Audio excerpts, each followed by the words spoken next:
So we're going to be solving this rational equation, and the first thing I'm going to do is check out the denominators to see if any denominator can be factored. I notice that this denominator can be factored by difference of squares. So I'm going to rewrite my original equation. So I have 2 over x plus 1 minus 1 over x minus 1, and that's equal to negative 2 over. For difference of squares, I know I open up double parentheses. I alternate the signs. One's a plus, one's a minus. X squared splits as x times x, and 1 splits as 1 times 1.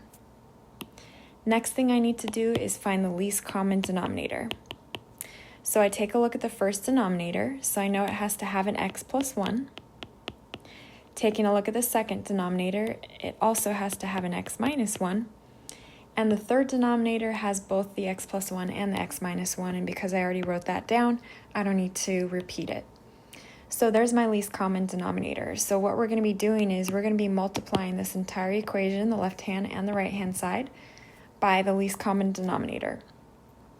So when I multiply the least common denominator with the first term here, notice that the x plus 1s will cancel out because 1 is in the numerator, right, and 1 is in the denominator, so that divides as 1. So what would be left is x minus 1 times 2, so I'm going to fill that in down here, 2 times x minus 1, okay? Now I'm going to distribute the least common denominator to this second term here, and notice that the x minus 1s will cancel out. So all you're left with is x plus 1 times negative 1. So let's actually record that. So I had negative 1 times x plus 1. All right, and that's equal to, now if I take my least common denominator and multiply it by this final term here, notice that the x plus 1s will cancel out and the x minus 1s will be crossed out. So all you're left with is negative 2.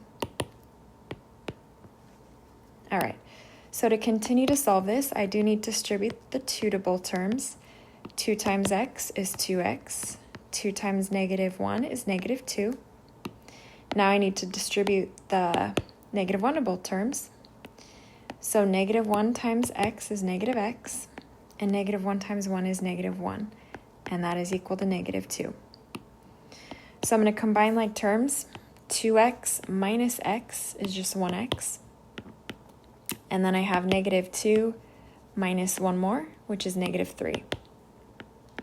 And that's equal to negative 2. One more step to isolate my x. Add 3 to both sides. So I get x is equal to 1. So I take a look at my original denominators because sometimes you get an extraneous solution. So if I look at my original denominators, and again, the difference of squares was x plus 1 and then x minus 1. Am I allowed to plug in a 1?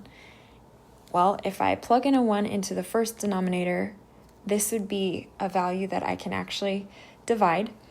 However, if I plug in 1 into the second denominator, I would get 1 minus 1, which is 0, and I can't take 1 and divide that by 0 because that is undefined.